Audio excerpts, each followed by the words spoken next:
प्रतीक्षा बूढ़े शेर की बड़ी पुरानी कहानी है कि एक शेर बूढ़ा होके शिकार नहीं कर पाता था, तो एक कंगन उसको मिल गया था सोने का, तो कंगन लेकर बैठ जाता था कि भाई आओ तुमको मैं दान दूंगा एक कंगन, और कोई ना कोई फंस जाता था कंगन के चक्कर में। तो वो कंगन क्या शरद पवार जी के पास है, तो वो देखना, वो कंगन तो सत्ता का कंगन होता है ना, वो कंगन उनके पास नहीं है।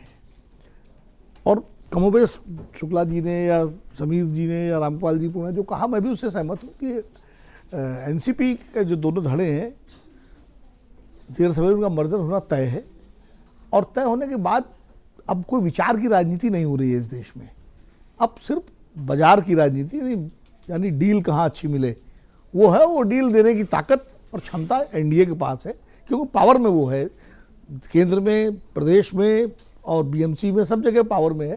तो वो, और दूसरा क्या है, बीजेपी को भी सूट करेगा कि शरद पवार आ जाएं, तो उनकी नीतीश कुमार और नायडू पर निर्भरता भी थोड़ी कम होगी।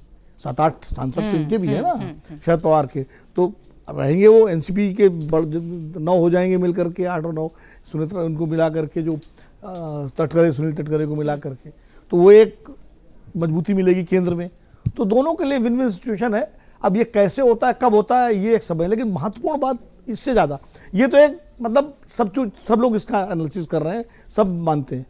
असली चीज़ है कि महाराष्ट्र की मराठा पॉलिटिक्स का अब क्या होगा, वो मराठा पॉलिटिक्स जो है उसको लीड कौन करेगा।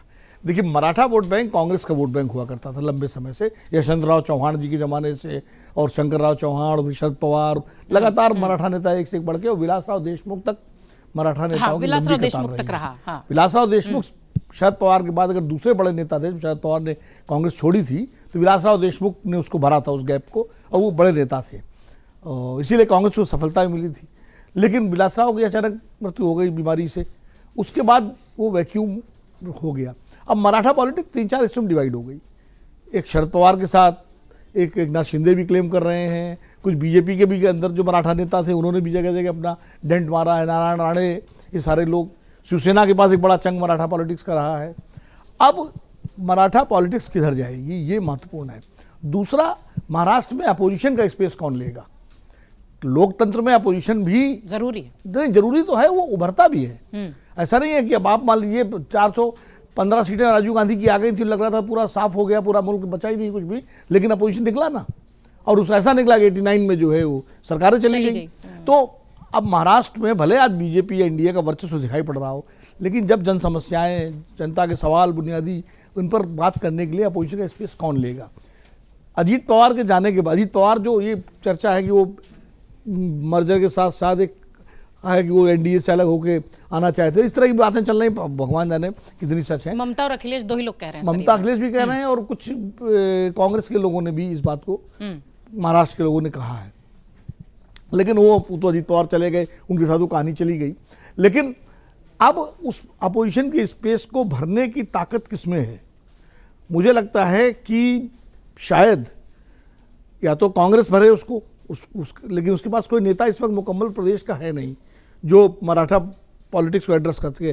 पृथ्वीराज चौहान हैं, लेकिन उनमें वो ताकत, वो क्षमता नहीं दिखती। वो मुख्यमंत्री भी रह चुके हैं, भले आदमी हैं, ईमानदार हैं, कोई आरोप नहीं है, सब कुछ है, लेकिन वो मास पॉलिटिक्स का उनको कोई अनुभव नहीं है। और वो शायद महाराष्ट्र से ज़्यादा उनका रिश्ता तो इंदौर से रहा है, अगर जयदीप जी जानते हैं। लेकिन बाकी जो मराठा नेता थे कांग्रेस में, वो काफ़ी तो बीजेपी में चले गए। अब जो थोराट साहब हैं और कुछ लोग हैं, वो अभी अपने अपने जिलों के नेता तो हैं। अशोक चौहान अगर होते कांग्रेस में तो वो कुछ कर सकते थे इसको लेकर के, वो भी बीजेपी में है। तो कांग्रेस के लिए सामने भी समस्या है।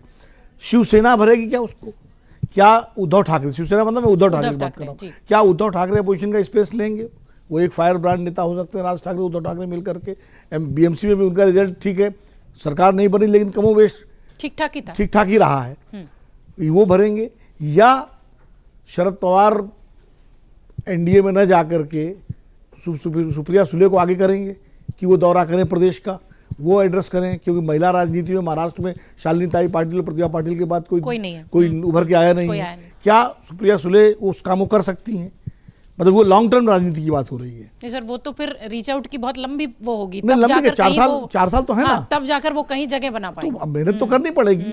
हलवा में तो तश्तरी में रख के तो कोई चीज मिलती नहीं है।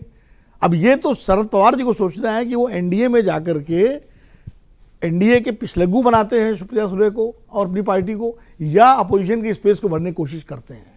क्योंकि जो एनसीपी अजीत पवार के साथ गई थी वो अजीत पवार दादा पवार के साथ गई थी, सुनेत्रा पवार के साथ नहीं गई थी। बिल्कुल ठीक है, वही मैं कह रही थी। अब अगर शरद पवार अपनी पार्टी को रिऑर्गेनाइज करें और सुप्रिया सुले को आगे करें, प्रफुल्ल पटेल मराठा नहीं है, उनके साथ कोई उनका मास वो नहीं है, तो वो सारा कैडर जो अजीत पवार के साथ गया था वो लौट सकता है शरद पवार के पास। लेकिन उसके लिए आपको लंबे समय तक संघर्ष करना पड़ेगा।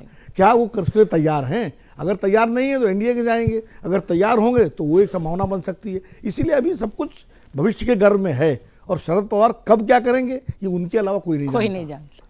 अगर आप ये वीडियो YouTube पर देख रहे हैं तो हमारे चैनल को सब्सक्राइब कर बेल आइकन दबाएं, और Facebook पर देख रहे हैं तो हमारे पेज को लाइक करें।